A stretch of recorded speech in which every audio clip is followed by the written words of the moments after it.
Hello, everybody. Helios Justice here with the Philosophy Society. It is November 29th, 2023. We're at Ryerson University. Toronto Metropolitan University.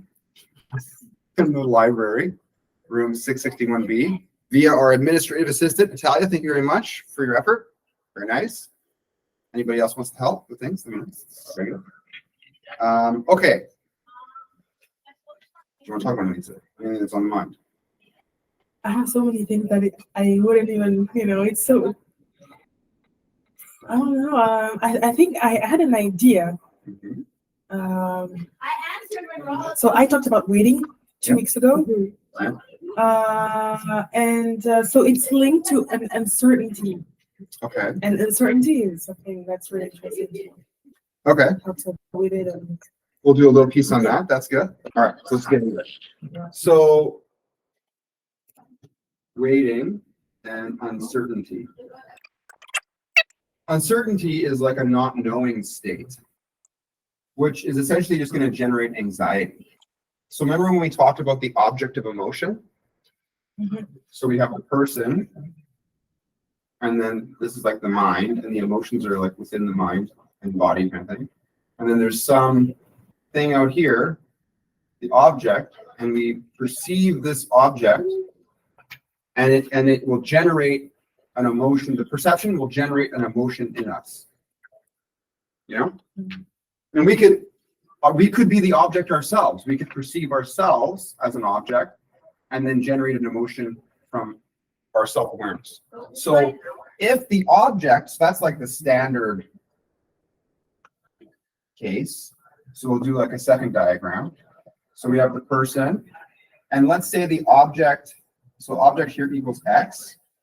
If the object is unknown, it's the generation of anxiety, depending on what it is, like it could be a time frame that's unknown, like unemployment, right? So if we like do a case study for unemployment, one factor is money. That's what you're doing, is you're getting a job to make money, right? Another factor is like time, like when will this occur? If we focus, so now let's break it down, like psychologically, what's going on in the person? Well, we have this factor of attention, and then we have, Burns would talk about cognitions, which is kind of like attention. It's the way I'm looking at things or how I'm processing it. So if I focus my attention on something that doesn't exist, it kind of, that's not really what attention is for.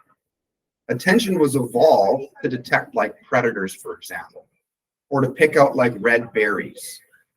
You're going through like, hey, and then it tastes good. You're like, oh, the sweetness, maybe it's good for me.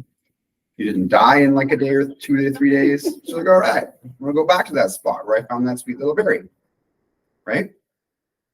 But if you grab it and you touch it and you get like a rash right away, like fuck that, I'm not gonna put it in my mouth and eat it. That's a bad thing. It's gonna hurt all the way through. Attention, or like the predator, and then we get fear, right? In some way, either we heard it or we saw something, and then the emotion of fear is generated as a protective mechanism for survival, right? But then it's like the mind evolving attention towards something that doesn't exist or that is unknown.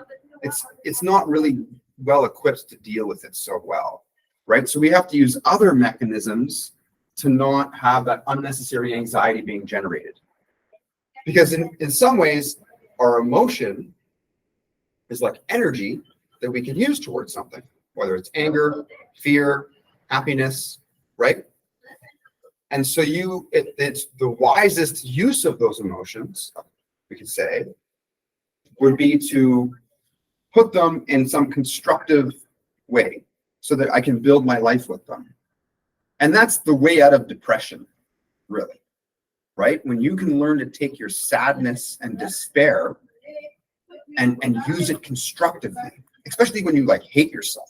If you're at the lowest, so if like your emotional barometer, right? So this is like 0, This is negative 100 and positive 100. If you're at the bottom, like you're like, this is the suicide point. Like, or you could say it's even worse, like suicide, there's maybe a different spectrum here. And then this would be like the antisocial, like you want to kill other people. So it's like you can kill yourself or kill other people, right? But then there's this spectrum. You could say that this could be up here too. People could feel good about killing others, but we're just going to leave it at the bottom for now. I'm going to define it that way. If you feel really bad about yourself or about your life or whatever's going on, right? If you can learn to take those negative feelings, that negative 100, and use it constructively, right? That means like nothing can actually break you. And there were moments in my life, speaking from experience, right, where I was at that point and I was having negative intrusive thoughts because of the way my life was situated. And I learned to act independent of how I felt, right? So I had some emotion in here that was super negative. And the recognition of that negative emotion, so this is attention, we would have like another one that's like action. It's what you're going to do with the emotion, right? So the emotion was like, it was like self-harm or do nothing or more negative feelings, whatever that might be. It was a consistent generation of negative feelings. So the action from the emotion was just nothingness. So I couldn't base, there was no connection here. That didn't exist. I couldn't use my feelings as a direct connection to the action, right? What I had to do is recognize that there was a disjunct between the emotion and things that would be good for me. This is analogous to the anxiety and the uncertainty thing. The emotion is not connected to the actions that are good for me. So what I have to do is I have to like create a different set of actions here that I plan out intellectually, and I connect those actions to my actual, like my plan, to my actual, what I'm doing. So whenever I had this emotion of negative 100, for example, on that, so in the chapter of self-love, right, it's relatively fundamental. Like these are, it's like, depending on how depressed the person is, they may not be eating, they may not be having hygiene, their house is a mess. And so even when you feel shitty, you force yourself, this is the willpower component. So it's another factor here. So we have attention, we have action, we have willpower. So these are like functions. These are things you do with the mind. If they're like when you have a video game or even the laptop, there's buttons on it. And so what are the buttons of a human being? I can do stuff, right? That's a button. I can look at things. That's a button. I feel things. It's a different kind of a button because I can't just like, if someone's like, well, just don't be depressed anymore. Just be happy. You're like, okay, how do I do that? That's not the way it works. You can't just wish for these things to happen like that, right? They're kind of created, and then you can decide what to do with them, but you're kind of with these feelings. So you have an indirect connection with that, the emotions. Your emotions are not leading you to healthy actions. Then what you can do is exercise your willpower, right? To engage in actions that are good for you necessarily. So exercise is one of them. So what are some of those actions like? And I'm like, when I say exercise, I mean like healthy exercise. Some people will work out and then they actually damage their body because they just go to the way past the point of exhaustion, or they don't eat enough and then they're starving. Like you can fast a little bit and work out. Sometimes I do that. But if I notice my stomach is like needs fuel, then I feed myself. That's like the next step, right? Exercise, sleep is important, or at least rest. Meditating. So these are actions. These are things you can do. This is a different order of actions. This is not just the mind. These are things you do with like your being, because it's within that. The mind is within the exercise, but the exercise is when you're doing it all of the mind. What happens is every time you do one of these actions, your negative 100 will go to like negative 98. It slowly goes up now. Why? Because the depression or the negative emotion in some ways is a representation of what is going on in the totality of your life. It's like giving you a mirror image in the medium of feeling. And so earlier you mentioned, or I mentioned the perspective thing, or the attitude, the way I'm looking at stuff, or cognition in terms of weighting, right? And when it comes to uncertainty, part of it would be that like I have goal 1, and that is unknown, right? And so if goal 1 is the object of my emotion, then it can be an anxiety generating way of looking at the world. However, goal 1 isn't the only thing going on in my life.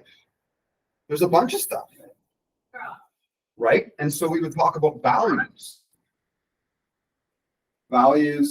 and then, what we're grateful for, which is like an attitude thing. So the values are like, they're not necessarily concrete things, right? But there may be things in my life that are concrete that I am grateful for, like my dog.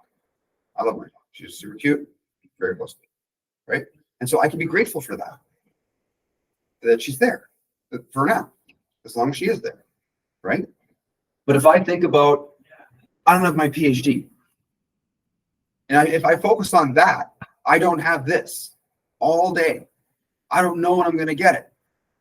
That's going to make me upset, because it's like looking for the berry and it's not there. And if the berry is my only source of nutrition, then I can get upset because now I might starve. Or my tribe, the people that I'm supposed to bring the berries back to. This could be depression, or it could be the anxiety/uncertainty thing. If it is the case that my emotions are negative, the real solution is to disengage from the object of emotion, disengage from the unknown, because again, it's out of our control. Now, one way is if you can learn to know more. So, for example, if I don't know about it, I hate to get stuck in the whole student example, but if you have an exam coming up, you don't know what it's about. Like, for example, I have a quiz on Friday, right? And I do not know how to do that quiz. If the present state of Achilles doesn't know how to do it, I would get 0. So if I focus on that, the unknown, uncertainty about the mark, well, it's not completely uncertain because I know it's not going to be good, right? And so what can I do about that? Well, I can eliminate the uncertainty. I can become more certain by gathering more knowledge. And that's within my control in this area, right? So part of it depends on what exactly are we uncertain about. And so I gave the example of unemployment. I don't know if I wrote that down, but that was one of the examples I gave. Yeah, here. And there's money, there's time. So if I'm unemployed and I have to pay bills and stuff, I can do like a finance situation. And I can calculate out the money thing. So now that's a bit more known. It's not just an ambiguous thing I have to worry about, right? Then the time thing. Well, I can map out over a course of so many months what my bills are going to be and what's going on. And then I can also have like an action plan. If these are different months, I can have an action plan for every month. And so even though there's an ambiguity on the time limit, how long is this going to last, the action plan is known. That is certain, because again, it's in my control, right? And so no matter, like for example, this is a good one. So I'm a vocalist. I can either be a good one or a poor one, meaning that I'm either in key or not in key, right? Everyone here has heard me say, that's just good. And to be a good vote, to care about that, if I truly value it, means that I am going to, if I love myself, I'm going to do the things to increase the quality of my singing, which means I have to practice. And so you say, well, when is it enough? That's kind of uncertain. Okay, maybe when I have like an international tour, right? You could say that. Like what criteria do I now stipulate to determine success? Because if the criteria is like, I don't know, having a show and selling tickets, that's actually like a very high bar for any musician. Right? Because first there's the performance element, and then there's the management organization. Like there's a bunch of things I would have to break down. And so what I do is I break down all the different factors and components of what this is. And then I focus on what I'm in control of. So recently, i.e. the last 10 years, it's been a problem of finding a band, actually. And I haven't devoted myself completely to vocals, which is disparaging myself in some ways, but we can talk about that. I feel a duty to this philosophy society, and so I focused on that and the mental health thing. But the band is other people, right? I can't control the other people. I can do my best to meet them, and when I do find people, I can work within that relationship. But fundamentally, it's a different person. I'm not in control of it. So the only thing that I really have control over is my own training, which goes back to this, my action plan. There's time, it's unknown, but for the object of my attention, I don't make the unknown the object. And the uncertainty is not the thing to pay attention to. That's the mistake. The thing to pay attention to is, what am I going to do about the nature of the thing that I'm concerned about?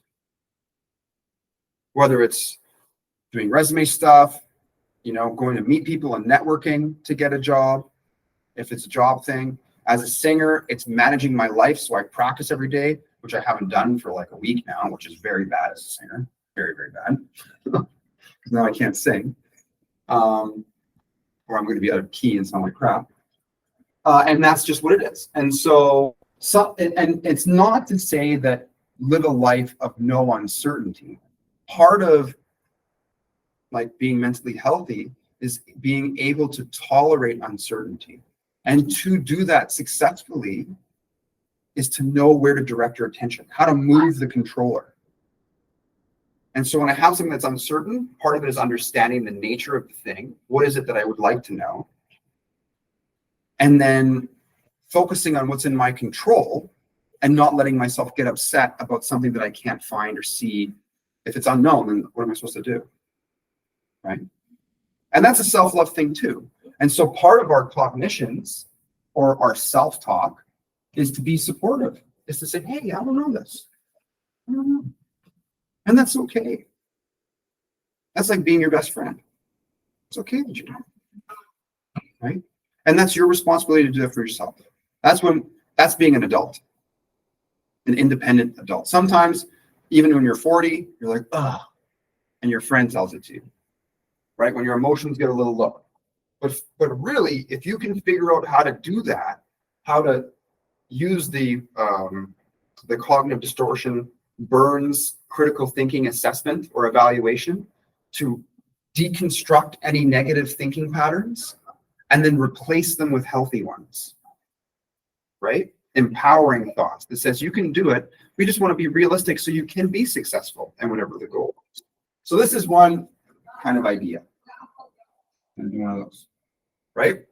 And I think that making the visuals of the person and the different functions of what we're doing is useful because we can kind of see the situation we're in and what are we going to do with our mind in the situation, and then with the actions, what actions can we engage, and those between those two things within the situation, that's how you'll get better over time, right? You can maybe say some instances, like some situations will be an instantaneous change, sure, but a lot of it is a growth thing, Mm-hmm. And so that's important. So, because you have to get yourself through the days. Because things are going to happen and you're going to feel upset. That's just the nature of being human, right? Unless you're just, you're dissociated or something else is going on. You're just not really engaged in the world, But if you're drowning in the world, That's not the way it's meant to be. Right? And we can tell because humans' brain functioning is way higher in there's an optimal state of functioning, right? Like the state of flow. When there's a proportionate amount of challenge and success in a situation, right? Okay, so there's this. Now, something that I wanted to talk about is about the self. Now, the being, so there's you as the being. It's okay. And then there is the way we express ourselves. Okay? And the self-expression almost has like certain factors, like a filter, and there's these different properties that kind of make up what the self model is of the person at the time. And this changes this self model. Okay? There's different ways to express ourselves. And this as a paradigm or concept, the way I'm defining it, I'm trying to define it in such a way that it's very pragmatic. It's super useful, right? Because what we're going to do is we're going to look at the different properties of the self, just like we kind of did over here, and we can, I don't like to say, when I say manipulate, I mean like change. I don't mean like a psychopath or a narcissist deceiving you for their own ends. Those are like different things, right? It's okay. Unless you want to be like, wow. But remember when that guy was like that to us? I'm not gonna be like proud, but I can tell them that we are recording a session The here. issue, yeah, it's recorded, so And it's hard library. to hear. If you want to go see something, you're all welcome. Yeah, you should tell. You should say. Should I say something? Should I? Because otherwise the audio is not Clear. yeah. I can tell. Be the administrative assistant. You go. You can use your mother technique. Because that can be intimidating sometimes, you know? Just sick Natasha. Because they're just having fun, the kids. We'll just give her a minute. We'll wait. Let's see what happens. So, okay, so self-model. So, what are the properties of the self? This is one question we have. So, one of them is our emotional state. There's different things. There's like your intention to action. Another way you could say is like goal, right? We could talk about attitude or perspective, which is another way to say like the cognition stuff. Okay. And really, oh yeah, then there's like behavior. Okay, so the reason that we're doing this, right? You want to think of this like analogous to the periodic table of elements. Okay. And every element has properties. So like its atomic mass, for example. The number of electrons, neutrons, and protons. This specific rendition of self has certain properties to it. Okay?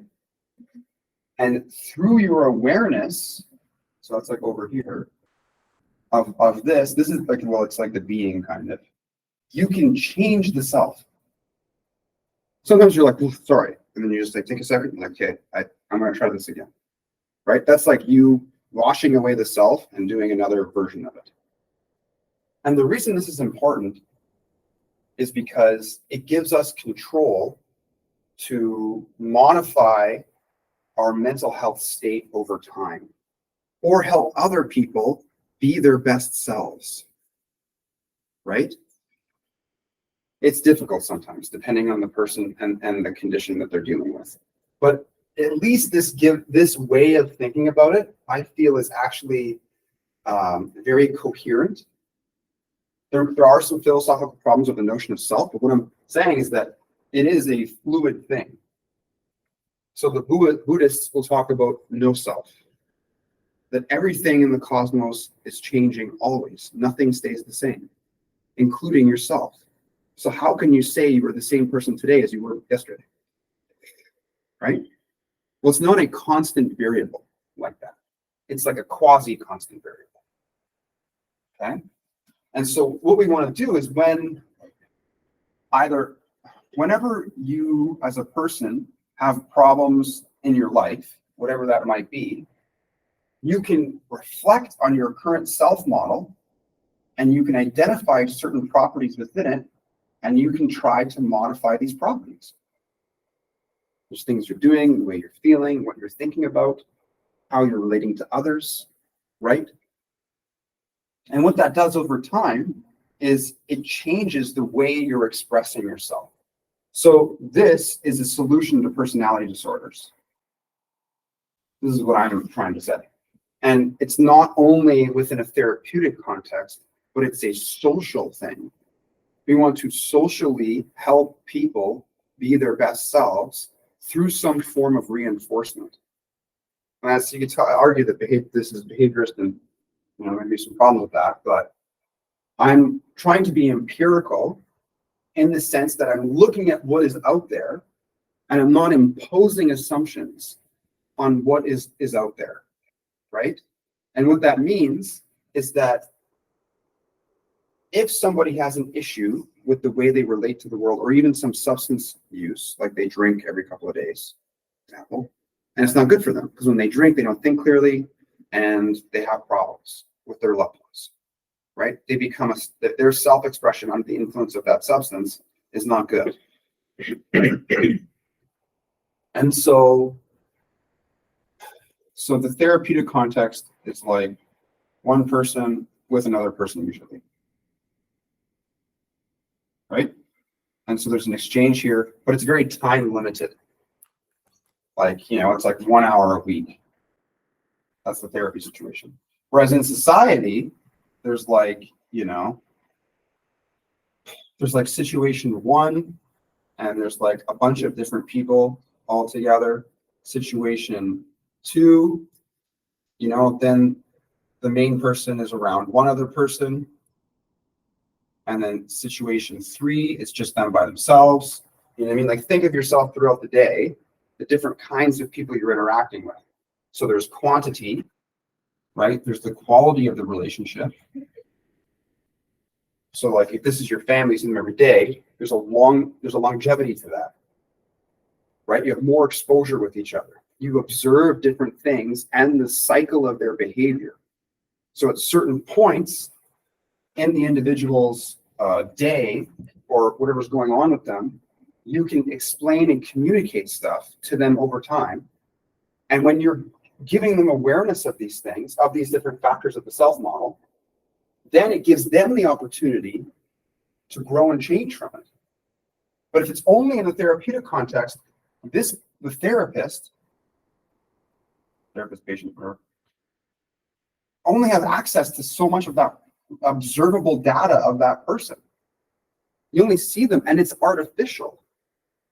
So there's a problem of external validity in the therapeutic context. Is that does what happens in therapy relate to all non-therapeutic settings? Maybe, but maybe there's like, for example, state-dependent memory. Maybe you need to learn within the state that the problem is occurring,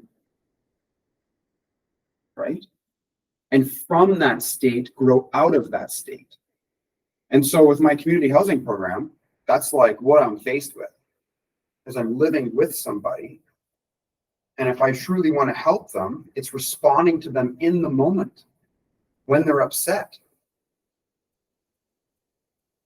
And that's just like a family, like being a parent and raising your kids, right? You see something happening, what do? If you're pissed off about something else and you're upset, maybe what'll happen is you'll just be a little bit of a bitch to them or an asshole. And then the way you're saying it fucks up the whole thing. It's not that the thing you observed wasn't a valid thing to help the person be aware of and to have a different form of self-expression. That was a good thing to do. But it's just that moment for you, your self-expression is all. Right? So we talked about this before. I think we did. Part of it is you being sound with yourself. Right? And then when you're in a certain position within yourself, then you're able to communicate to other people because you're almost impartially objective in some ways. And that's what the notion of the therapist is trying to emulate. They never get upset with you. They display unconditional positive regard, right? You trust them. Whereas in the reality, this is like, it's different because you may observe something and you're already upset, right? So how do we do this? You know, some people could say it's completely inappropriate for you to talk about this stuff. You know, you're not technically a therapist, wherever you are, and so don't do that. But the problem with that is that there's so much behavioral or self-expression phenomena, call it data, but it's phenomena, things that are occurring that we perceive, and it's happening in the moment. Like if you're driving and you see someone cut you off, you need to step on the brakes now. If you're like, I'm just going to talk to my therapist about this later, and then you hit the car, and then you're like, yeah, you know, like I saw it coming. I just was like, I can't wait to tell you about this. What the fuck is wrong with you? Like, hit the brakes, bro. You don't need to tell you that. And it's the same thing with our behavior. That's why I said intention towards action, or like a trajectory. Somebody is honest, like there's the person and they're on a specific trajectory, and there are these properties that they're going with, right? And they're going that way to something, and they're doing it. So there's like the end, that's the goal, and then the means. And the means is like your personality. Right? And so the means is like how I go about doing it. Now the willpower function over here, right? That's like your capacity to do new things or to change something. So cortisol is like is a chemical that happens in our brain. We're stressed out. And you can only have so much of that in one day, really. The brain's kind of like a pump sometimes. And when it's pumped enough for the day, you kind of need to sleep, eat shit, take a piss, and then the next day you can do it again, right? There's only so much you can do with this situation here. There's like a processing limit. There's a limitation on how much we can process. How much can go through the tube at once? Well, like the sink gets clogged sometimes. That happens, right? You can have a bigger sink, but like it's just in a house, it's just weird. Like, why is your drain 5 feet wide? Like, what are you putting down that thing? You know? It doesn't make any sense. So the human being, this goes back to like the human condition. That's like, so when I write stuff at the top, it is a higher ordered category. And the things below it, like all this stuff is related to the human condition, right? Like reality, I wrote it here, but reality actually is all the way up here too. Right? To the top and at the bottom. It is the board. Right? Nothing is outside of it. Everything's inside there. It's a big bucket. So, okay, we have this perspective on mental health, that there's these people called mental health practitioners, therapists, supposed to be great people. Okay, you know, Freud's prescribing cocaine to people, no problem. But wait a minute, that's a big deal. Shit, we didn't know. It just felt so good. We thought it was a magic, you know, it's a great idea. And then there's just reality, like social reality. Like, you know, like what we generally experience throughout the day, you know, the people we see. And so some relationships are of higher quality in the sense that there's more phenomena exposed to them. So if you had a cellmate in prison, right?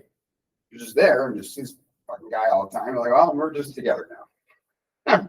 All right. You know, that's what's going on. That is actually a higher quality relationship because of the phenomena that you perceive each other with. So even in that circumstance, you would still be able to observe the person and communicate this stuff. Now, what are the limitations to this? Well, we've said this many times, it's cognitive capacity. So if you're upset and you're emotionally like not doing well, having feedback from somebody else, having their self-awareness come to your world may not be the appropriate time for that. You may just not be able to perceive it, and there could be some fuck yous going on. Were you to say this to me? Go fuck yourself, right? So it didn't really work in that instance. So the notion of time and place is very important. But because of the higher quality relationships, meaning that there's a lot of time going on, a lot of instances where we observe each other. I don't have to worry about saying it right now because I could make a note of it. Like, okay, on this day, I observed this.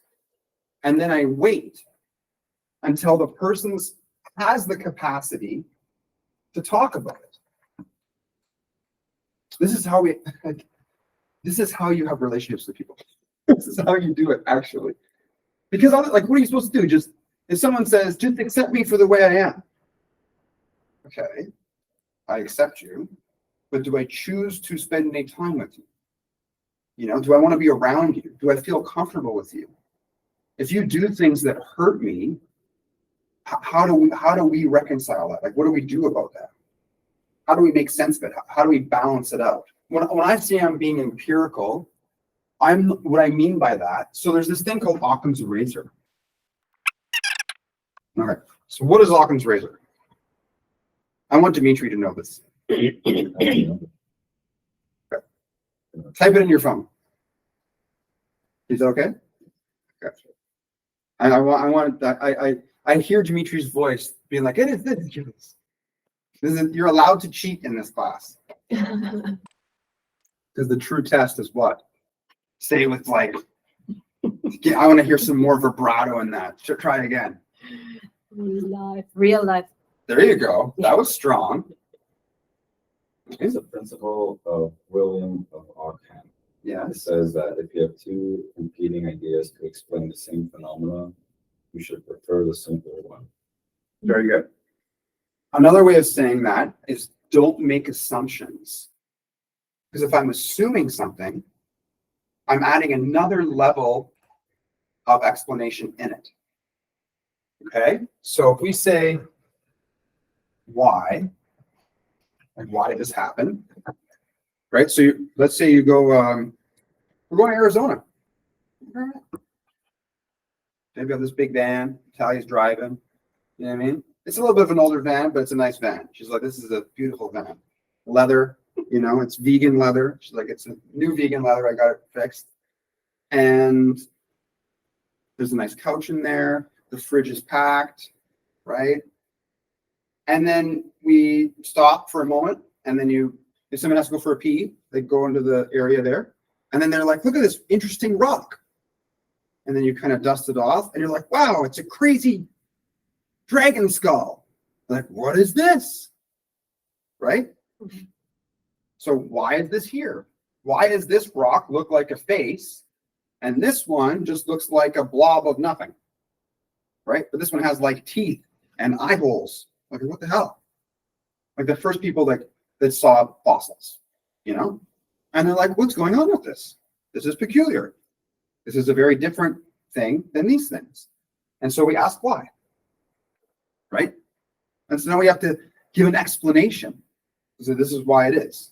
And so in our explanation, you're going to look at the evidence. Right? So the evidence is what is, or what is the case, which is another way to talk about your observations.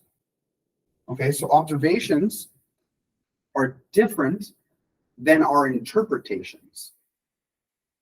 Interpret the observation. Yeah. So I observe a brick wall. I also observe, like at the top of the brick wall, the color is relatively uniform, but in the center, there's like white blotches there. Right? You guys can see it, right? At the top, it's very gray. Then it's like white right there. Right? Mm-hmm. So now I've observed the difference, but then I can interpret it. I can say, I believe. So first I observe, because I'm using my senses to detect that phenomena. And there could be problems in that, like I could be colorblind, you know, green and brown, so I can't tell the difference. But let's assume that's not the case. Your observations are sound, right? There's a way to rule that out. And there's instruments that you could do that with, so whatever. Or you could verify with other people observing. And then I'm going to explain the difference in coloration there. And I'm going to say maybe it's chalk. I could be wrong though.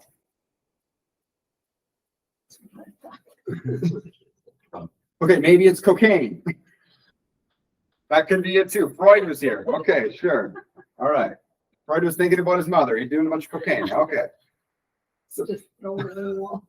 You know there's problems when you're fantasizing about your mother. You've been doing too much cocaine, dude. Like, get out of that room, go somewhere else. Okay. You already said. That's what I'm making fun of.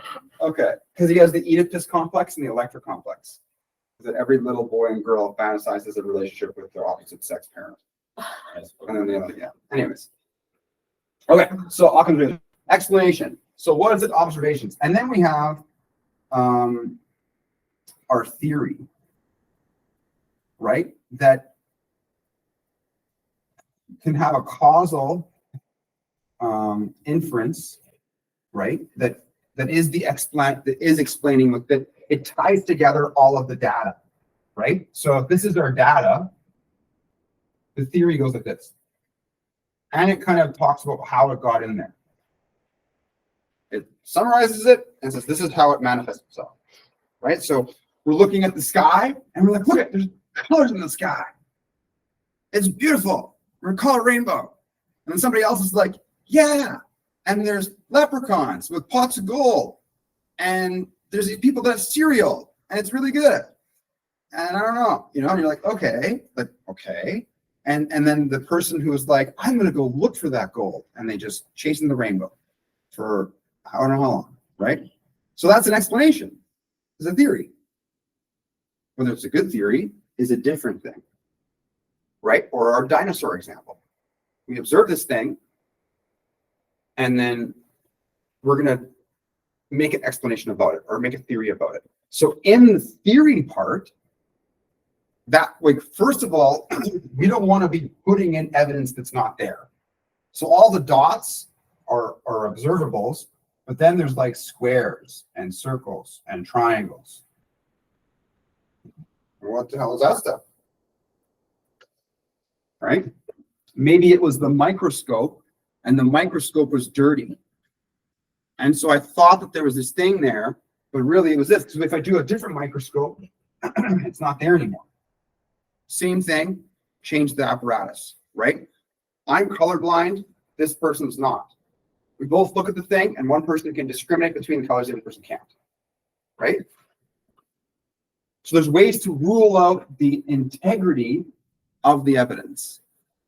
And a large part of the legal system is to be like, what is the evidence? We're working with sometimes nothing, like I got no evidence here. Mm-hmm. Or sometimes they're like, it's clear as day. Like, you fucking did it, like we own the city. This is fucking right there, right? So when we talk about Occam's razor, the simplest theory, it really just means you don't want to impose explanations that are unnecessary, right? And so you can have different premises, P1, P2, and then your conclusion, right? And so let's go with the dinosaur example. That's the one I was going with. So premise one, evolution. So just in that, you're going to have to come to some terms with some things. You're going to be like, okay, what's evolution, right? And there's a lot that goes into that. So let's just assume we've gone to that point. Some people are going to disagree. Like, no, but that's the point. That's why I'm bringing this up. So we have evolution, okay? And then premise two, dinosaurs. That's what that is. That is an old animal that was fossilized, or a mammoth. Like, some mammoths are more than 5,000 years old. And so the conclusion is, the premise two would be, there were animals that died long ago that are part of our evolutionary history. And this existing substance is a fossil record of that animal. And you're like, all right, case solved. But then, like, if there's like an earthquake, the ground starts to shake, and the evangelical Baptists come in and they say, no, that is not the case, my friend. You're like, what do you mean? They're like, it cannot be true because the Earth is only 5,000 years old. You're like, okay, let us entertain this idea, right? And so premise one, so we have like, Earth equals 5K years. Premise one would be, well, it would have to be that the Bible is true. Premise two would mean that God exists.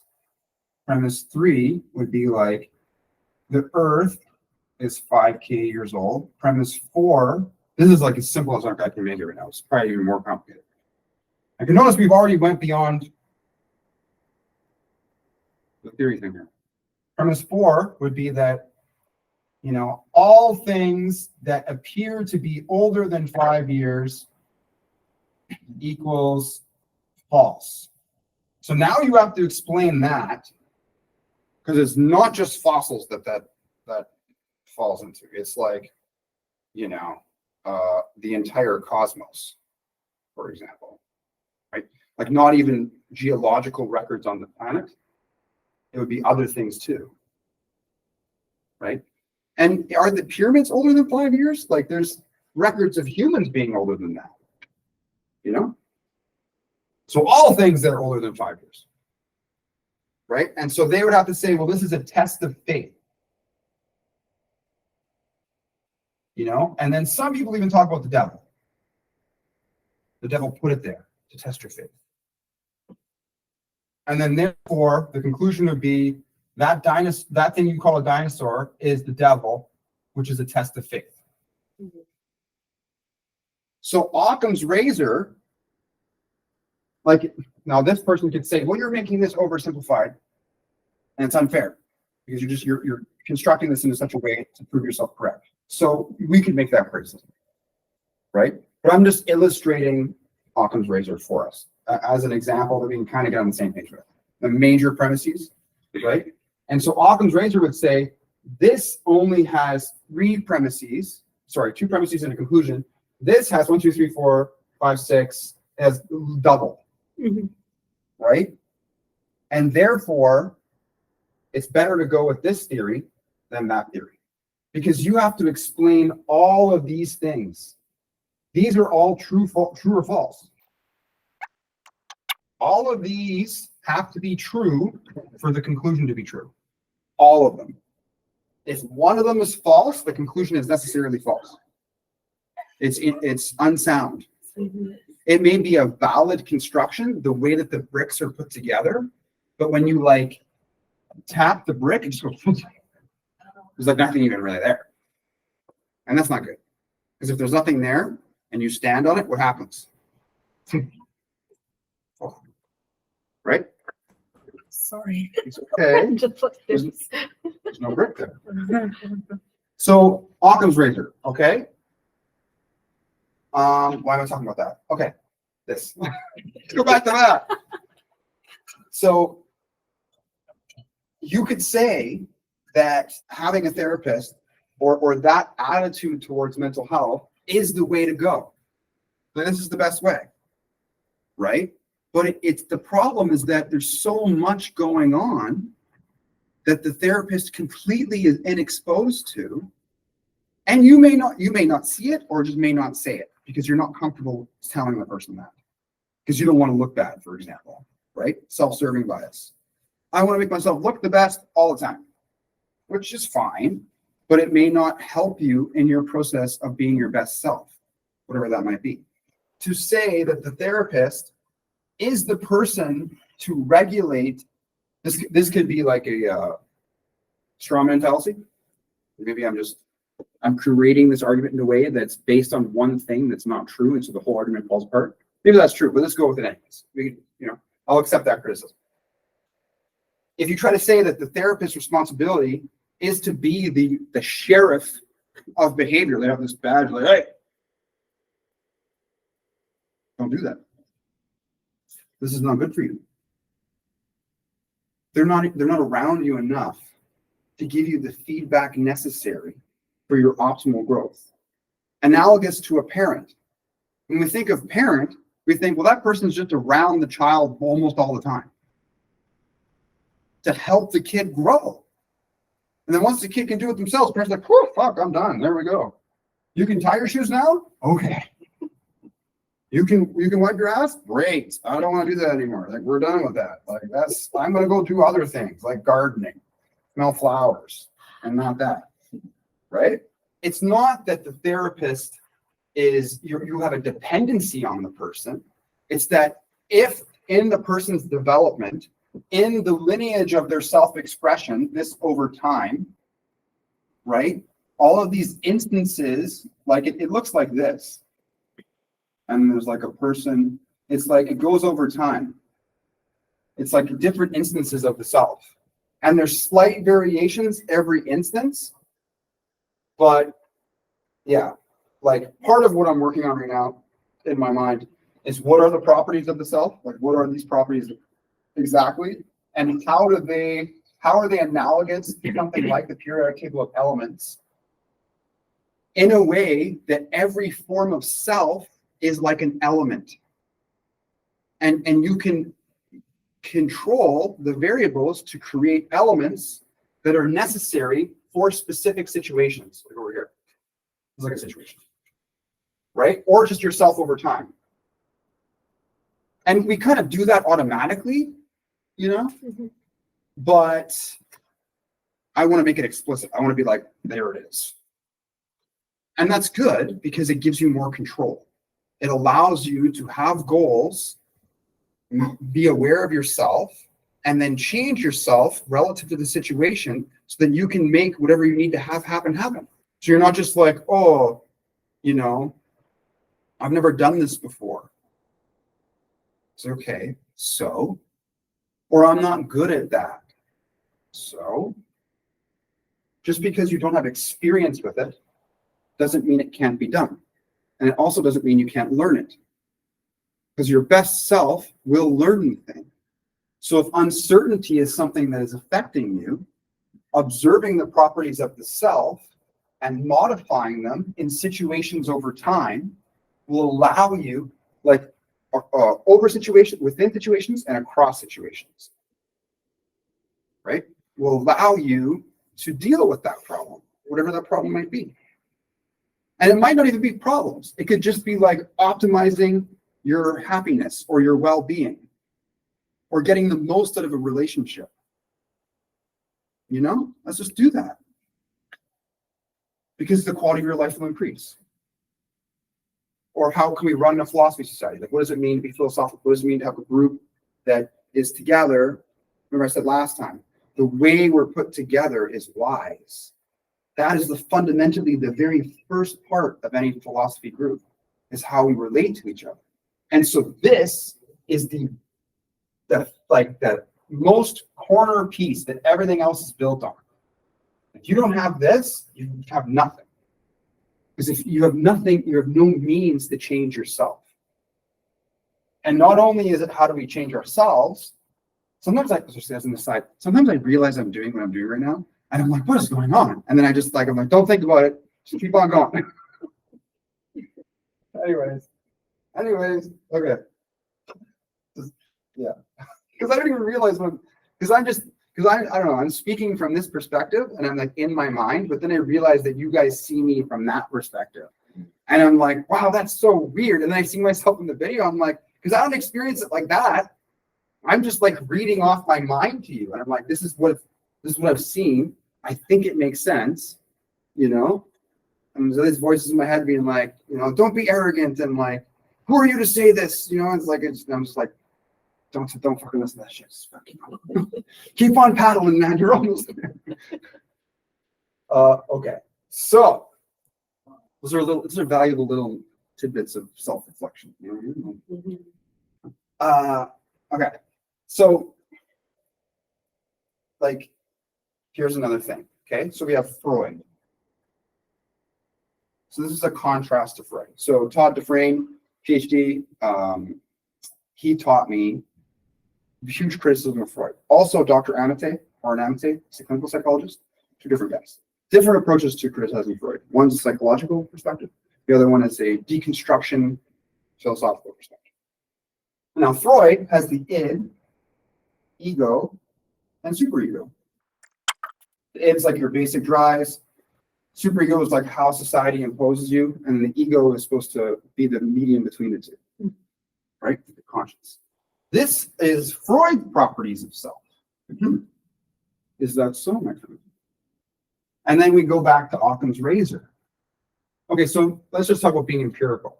So being empirical goes back to evidence and what is. It's true. With uncertainty, you're like, I don't know how to be empirical because I can't see the thing. I don't know what it is. Right? So that's where we're just going to step back a bit. I'm going to wait for the Loch Ness Monster to appear first, and then I will do something. But how long are you going to sit there on the bank of Loch Ness Lake or whatever it is, waiting for this thing? Or the Sasquatch. You're like in the boreal forest of the middle of the United States. You're like looking for this animal. You know what I mean? You're like, where is it? And some people do that. So it's fun. Or ghost hunters. They have TV shows and shit. Like, I don't know, man.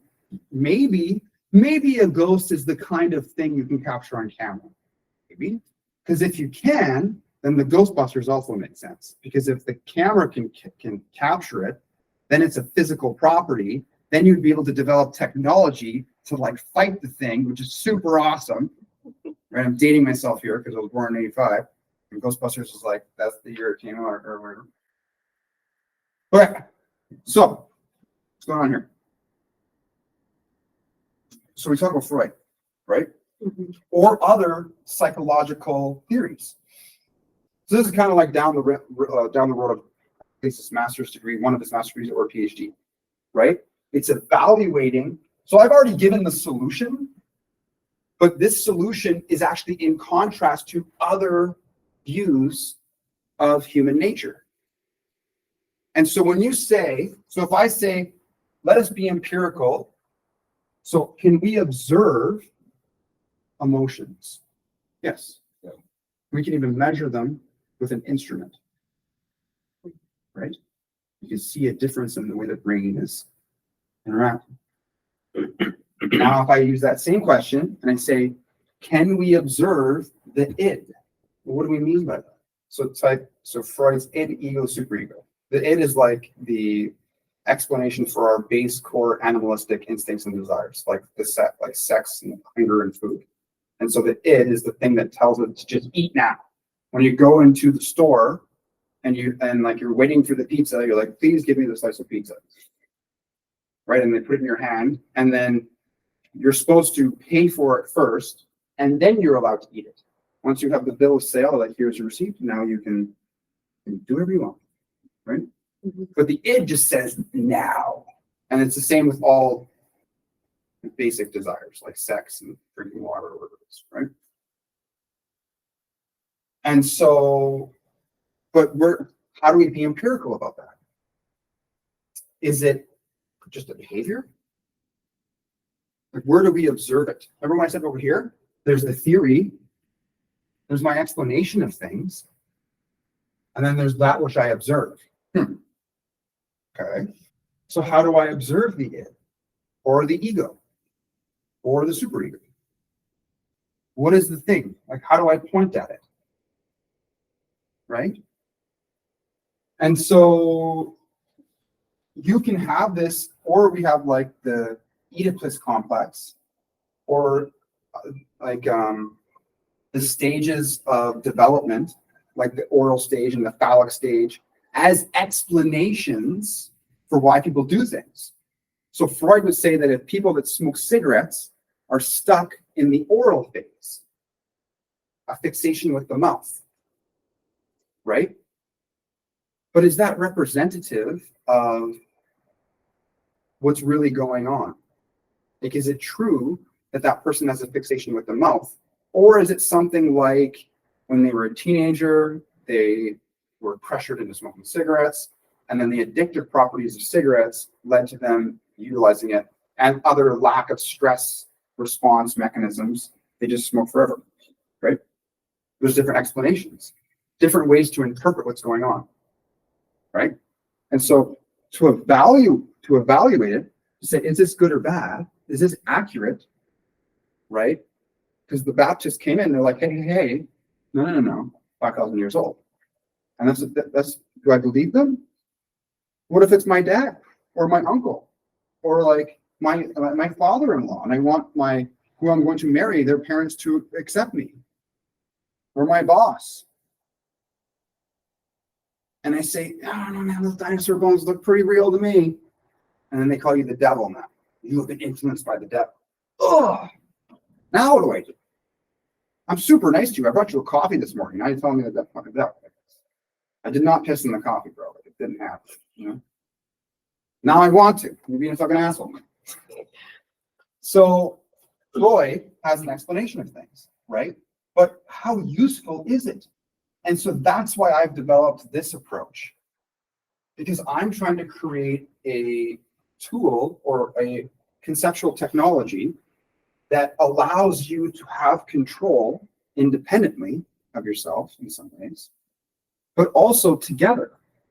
So not only do we have Occam's razor, but we have scope.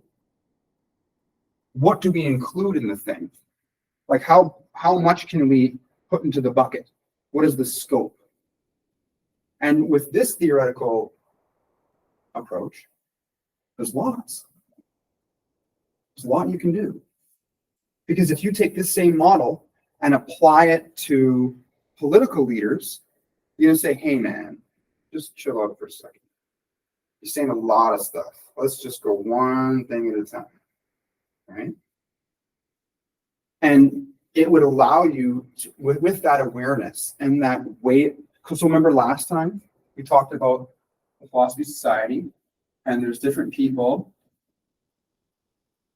right? And then there's the way they relate to each other, the connections between them. Part of that way of relating here or here, if we use this to communicate with each other, it will give us the ability to become better people and to not be manipulated by certain individuals that engage in certain ways of being, like Trump or Putin. You know, that's good. You don't want them.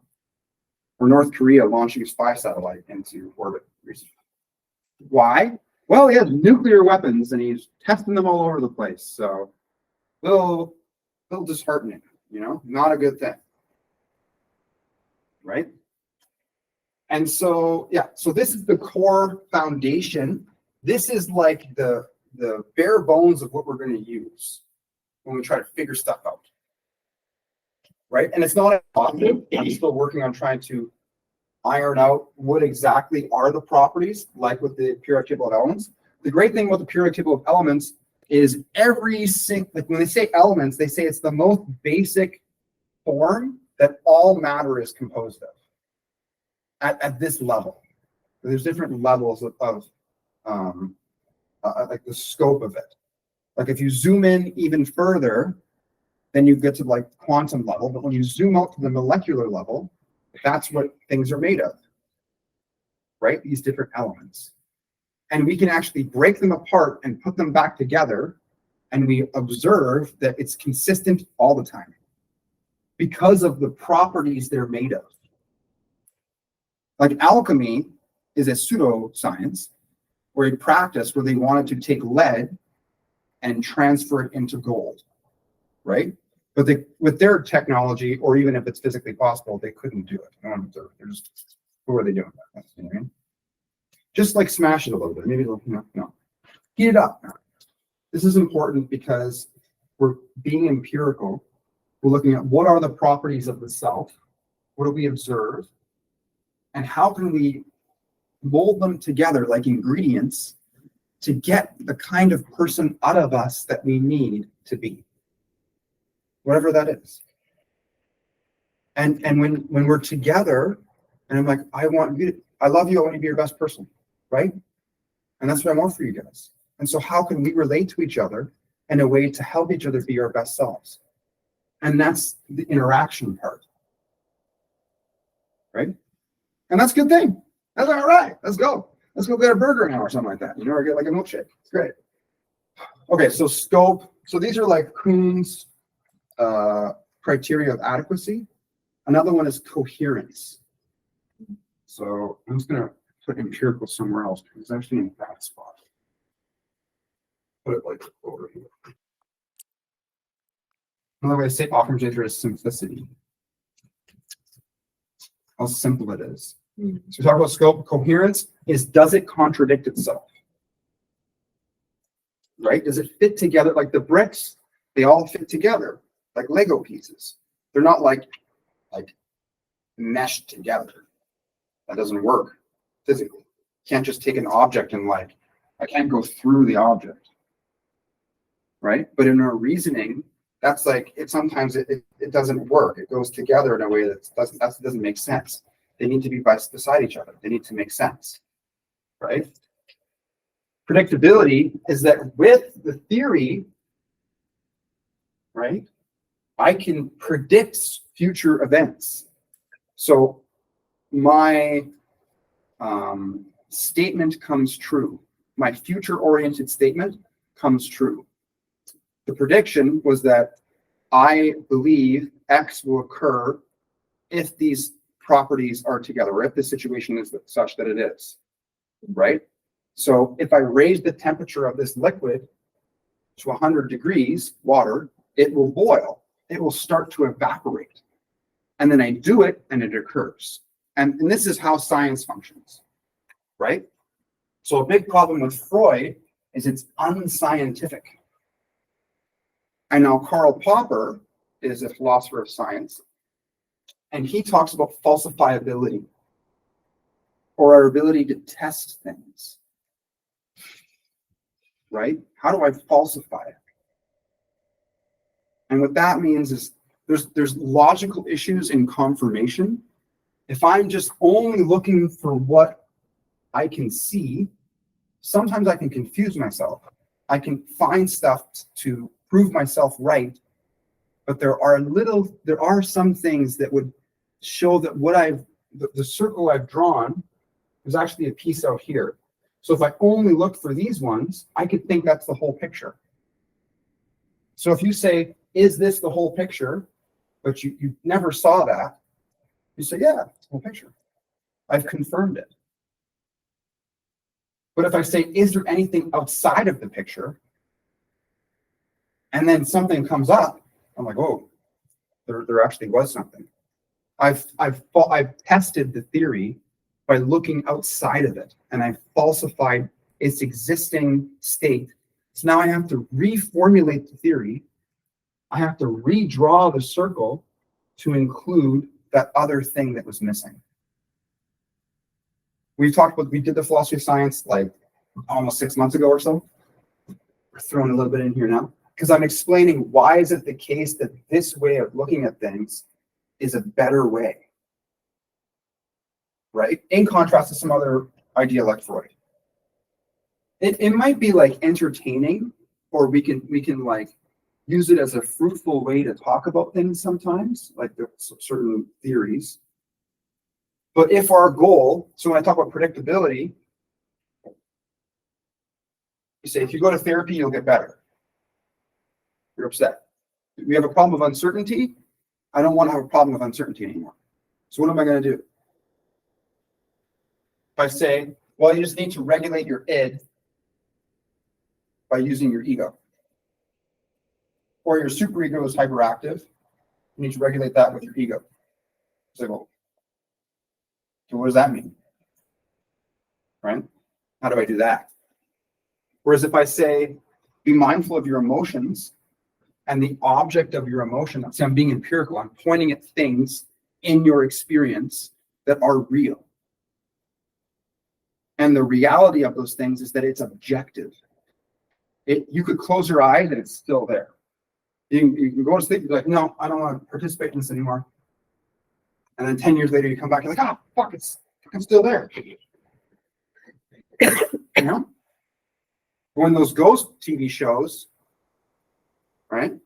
They're like using an electromagnetic meter or whatever to detect stuff. And there's like electromagnetism everywhere because there's wires in the house. And that will set off the meter. It's not ghosts. Talking about. Like if it's really a ghost, you need to do something cool. right? Like shit's got to be floating around. And why do ghosts always have to be scary? Like, why can't they just laugh at us and like throw bananas at people and you're like, oh shit? There's just like food floating around in the city and just hitting people. Because like that guy's an asshole. Watch. You know what I mean? Or throw bad people off buildings. It's like bad people wouldn't exist for very long because the ghosts took care of them. Or why aren't there ghost battles? Like good ghosts and bad ghosts. You know, like the bad ghost is all scary and the good ghost is like, whatever.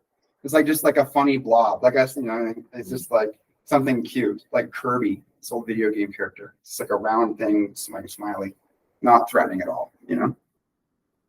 Anyways, that's like a Marvel thing. Now it's shifted into Marvel, you know? It's like, okay, whatever. So this is important because whenever we're going to talk about another person's way of being or their behavior or what they're doing, this is the tool we would use to criticize them. The way we do it is it, or how we criticize ourselves is its own thing, right? There's a practice involved, but fundamentally, like, what else are you going to say? Like, you can talk about energy. You can say your aura is off today. What do I do about that? Balance your chakra. Okay. How do I do that? You meditate. I understand meditation. I get that. And you can explain it the way that you've explained it, but we could actually explain it with this theory. And there's less assumptions made. I don't have to explain the nature of chakraness. Actually, I can avoid that confusing thing, and I can just talk about how your prefrontal cortex is more regulated and you're not involved in your limbic system so much. Like we can point at that. We can be empirical about it. But there is no device on the planet that can detect a chakra. It's not actually a thing. Right? It's like the ghost thing. There is something that can see electromagnetic fields to a certain degree. Those glasses with there's a certain type of dye that was circulating in like the 80s, and the government ended up banning it. It's called diluescence lens. I don't remember, but it's this type of blue dye that you put between two planes of glass, and you can see like people's like quote unquote aura around them. And this guy goes to all these ancient places around the world, and he puts that lens in front of the pyramids, in front of the Mayan structures, all these ancient places, and they're all like glowing basically with this type of energy, something that wave spectrum of light passes through that type of dye, and you're able to see it. And bring it up. It's really cool. So we could apply our falsifiability test to that, but we'd have to see it and actually test it out, right? So that's interesting. Let's throw it in the kennel and fire it up and see what happens. You know. So I'll let you find that. Is there any comments on this so far or ideas? Does it make sense? It's straightforward. Okay. All right. We'll talk with Dimitri about his point really quick. Well, cyanide. That's cyanide. Cyanide. That's cyanide. Yeah. Okay. And it's a type of dye. It's a synthetic dye used for sensitizing photographic plates. This is like a huge Adobe PDF.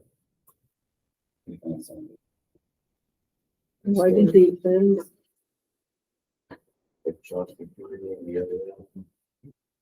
I'll have to read up on this and come back to you next. That's okay. So some questions I would have, we're going to use our theory testing thing to this new point, would be how does that fit in with our understanding of human biology? What part of the body is creating this energy that can be detected by the dye, right? Like, for example, when we talk about like the infrared spectrum, right?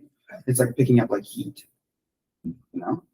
And so we can see the heat of objects. And what is heat?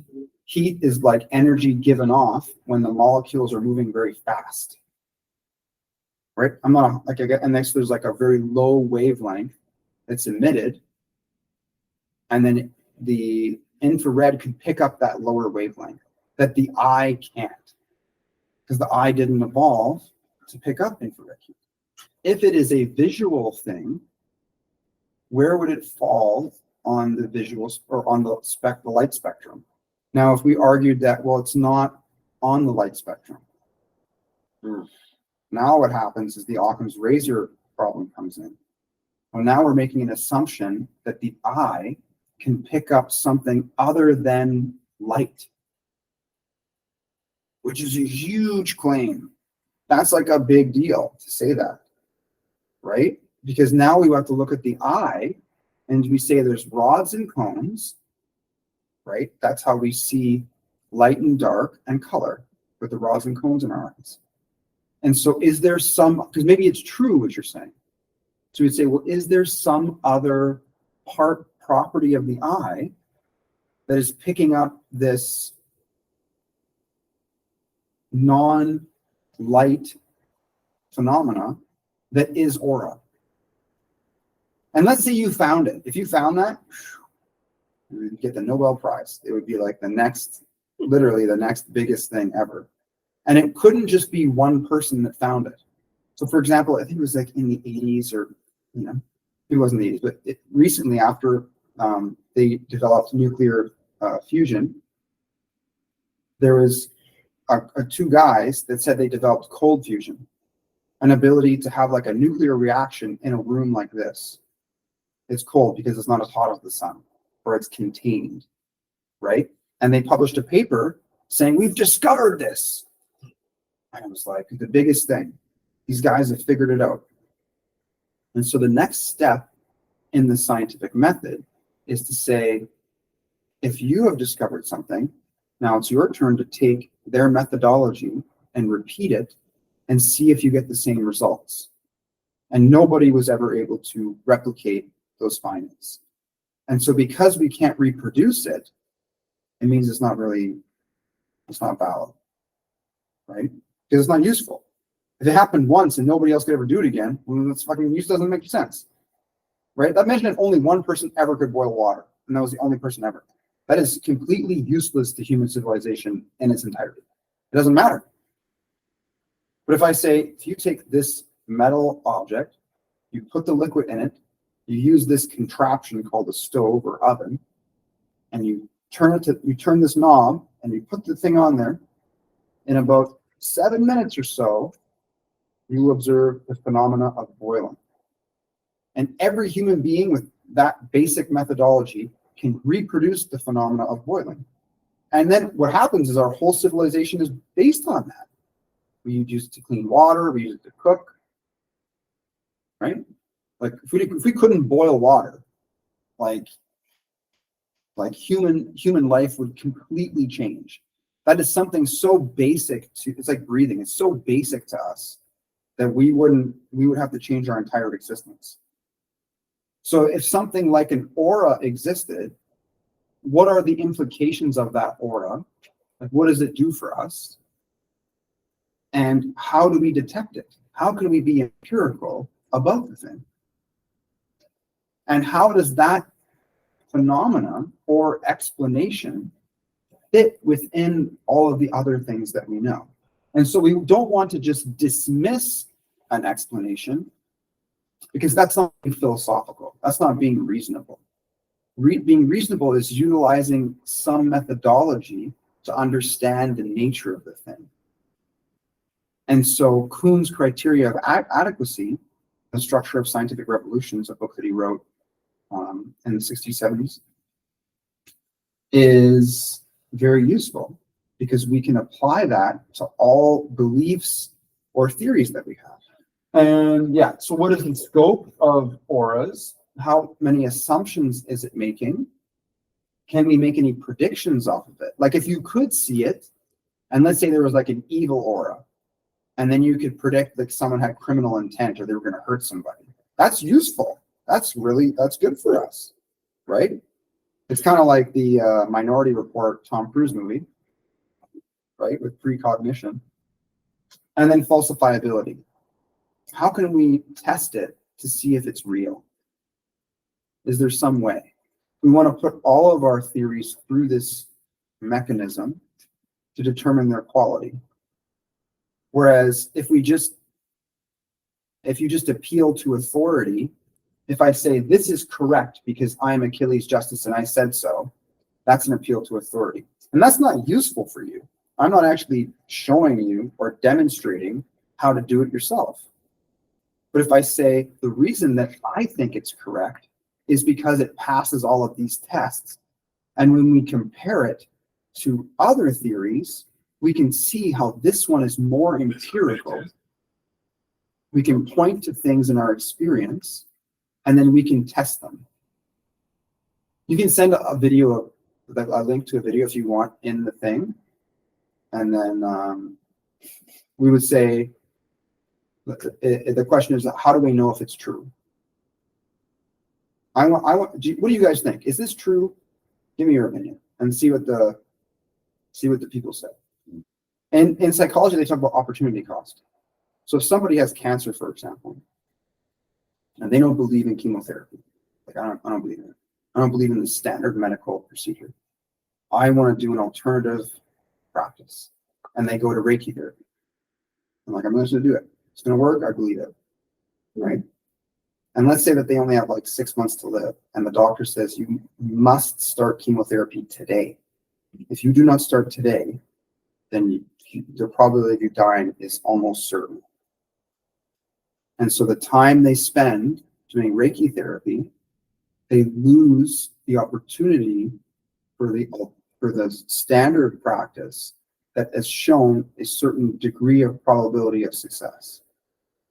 And so it's opportunity cost because they're giving up the opportunity for something that has not proven to work.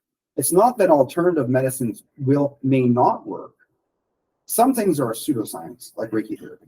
It's just placebo effect, right? And the reason is because there is no evidence that passing your hands over somebody's body has any effect, really. We would have to use the same mechanism to explain that, right? What is the energy? How does the energy pass through? If it is a real thing, that's great. But I guarantee you, in the thousands of years that humans have existed, there have been many loved ones that have held their loved ones as they were dying. And what happened? A loved one died. And there's no greater love between like a parent and a child or a husband and a wife, et cetera, et cetera. And I would say that, if you go to a Reiki practitioner, like a mother and her infant, there's way more love there than some random person you give $25 an hour you've never seen before in your life. Why it's legal. Even if the infant was 1 day old, that mother will be devastated. And I would like to say that the touch from that mother is beyond a doubt more loving, and there's more of a connection between something that came out of her body from her body than a random person.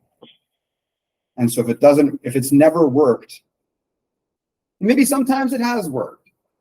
I don't know if it's Reiki phenomena. Maybe there's something else. And let's understand that, figure it out. There may be things that are not streamlined, like Wim Hof. Right? I bring that up. Why? Because Wim Hof, they injected him with like a virus. I have the video on the website, like a virus or something. You seen this one? Yeah. And he meditated the shit away. Like, Same thing with temperature. You seen those tests? Yeah. It's crazy. To lower the temperature of his body. And then raise it back up. That was mine. They didn't believe him at first, too, which is the craziest part. And that's the skepticism. Yeah, they tested it. And he trained people too, actually. Sorry to interrupt. He's like, I'll bring you back 10 people, I can do this. No, you can't. Fuck out of here. And he did it. He brought back 10 people and taught them how to do the same thing. That's beautiful. To control their body. And so that's what we want to see. We want to see that it's reproducible.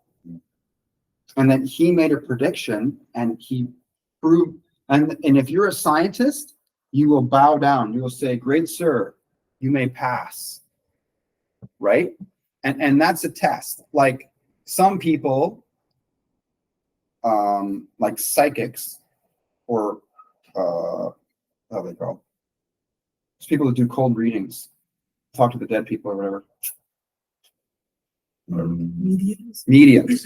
Thank you very much. Mediums will say, I really have a connection with people on the other side. Say, okay, well, why don't you come into a room and we'll check it out. The Ghostbusters are like, come on in. You know what I mean? And then some of them say, okay, I'll do it. And then their results are no better than chance, like flipping a coin. And they say, well, I'm sorry to say, my friend, but you didn't do that well. And they go, well, it's because you're testing me. Because I'm testing. How would that have an effect on the force of nature that you have been able to harness? Just because I watch the water boil, it doesn't make it go faster or slower. It goes at the same pace it always does. So if you are the water boiling, if you are that phenomena, then there should be no difference in me observing you. There is the Hawthorne effect as a bias, that people's performance will change when they know they're being watched. Okay, that's true. But then we could just put some kind of a meter on you, right? And observe you for like a year at random intervals. Actually, we're gonna watch you all the time. We'll just tell you it's random. And just so you don't think that that's the case. Like we could rule out the Hawthorne effect by observing you when you don't think you're being observed. Right? Like all science is just a way that we look at things so we can understand them. That's it. And there may be problems with it. So good science is to say, well, how do we try to take the problems out so that whatever we do see, we actually see it? I just want to put my glasses on so I can see. That's it. You know? When we talked about standing your ground before, right? And I said, it's better if it's about your belief or the mind. You want to stand your ground in a method. The way I'm thinking about things. Let us be calm and reasonable and not hurt each other when we speak to each other. So I might be wrong about the things I think. And me saying that and being accountable to that is healthy humbleism. Being humble in a good way, right? I used to believe in something called chi or qigong because somebody taught it to me when I was younger. I was like 15, I was depressed, I had some suicidal thoughts, didn't know how to deal with it. And I just told them, I was like, this is how I feel. The Eastern philosophy of chi. Yeah. And they taught me to meditate with the perspective of chi because they just were concerned about my well-being because I was so depressed at the time.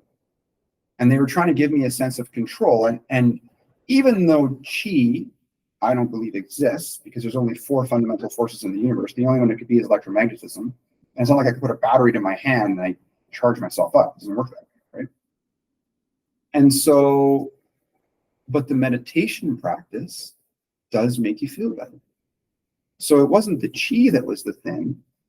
If we were going to correlate it, when I do chi meditation, I feel better, right? So there's a correlation. When one thing happens, another thing happens. But it's not the chi that is the cause. It's the slow, deep breathing that was actually the causal factor. Because I don't believe in chi anymore, but I still meditate, and it still makes me feel better. What about decharging? Okay. Like in quantum physics, like, we all have our own electromagnetic field. Sure. And I was reading in quantum physics that positively charged ions carry allergens, pollutants. For some reason, like depression is also linked with those type of ions. And then negatively charged ions have a positive effect on us, which will increase our well-being and our mood because we're charged in a different way. Bonfires do, grounding ourselves in the earth does that. So when you complete your circuit with the earth, which is there, it's a ground. Like when you plug into the wall, one of them is a ground, basically it's supposed to be earth. So our electromagnetic field, when we step on it, it decharges our body because it makes like a connection on the quantum level. So all of our positively charged ions get swapped for negatively charged ions through that process of grounding, of completing the circuit, basically. Okay, so I'm going to translate it to the Kuhn thing, Mhm. right?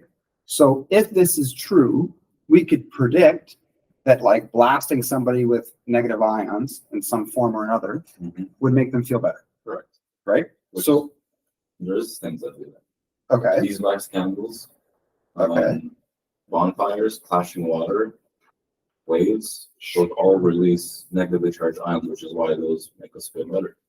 okay. So there's one of our things we want to be aware of is the correlational causational fallacy. Mhm. So just because one thing occurs and we observe another thing, the occurrence of those things together doesn't mean one caused the other, right? The only way to determine causality is, Spirit. oh, there we go. That was the correct answers. Very nice. What did you say on that? Experiment. Very good. And so we can do a study, right? Where we take a person. So this is one way you would do it. You would take 100 people, right? You would stand them in front of a waterfall. They're all depressed. And you can measure their effect of depression before and after, right? You can argue the measures, are they accurate or not, whatever. Then you'd have to have a control group, right? Have 100 people that are standing in front of just a video of a waterfall, right? And see if there's any measure and see the difference between the two, for example. That'd be good. And then have 100 people just stand there in front of nothing to see if there's any effect, right? That's one thing, right? Because your argument is that it's the negative ions, and then you said these are things with negative ions, but maybe just being in front of water, independent of the ions, makes us feel better. So we could have another group that is, you sit them in a chair and you have like an ion gun and you just like blast them right in the face. Just like a hose. You just like, and we measure before and after. How do you feel now? You're like, holy shit, man, I am like high as fuck right now. Right? Like I am done. And then we kind of see how are they doing now, right? That way we can rule out the possibility that just being in nature makes people feel better, right? Put them in a completely sensory deprived room. You know what I mean? Like we could have different conditions and measure the effect across a whole bunch of different conditions. And that is a way to determine, because we want to know these things, you know? Because when we go back to a dogmatic way of thinking, God exists. This is what God is. It is in this book. And not only is it what God is, but here's a bunch of things that you must do because that's what God is. And if you don't do them, this is what's going to happen. Right? Like you can go about the world that way. And that's kind of gotten us into trouble a bunch of times.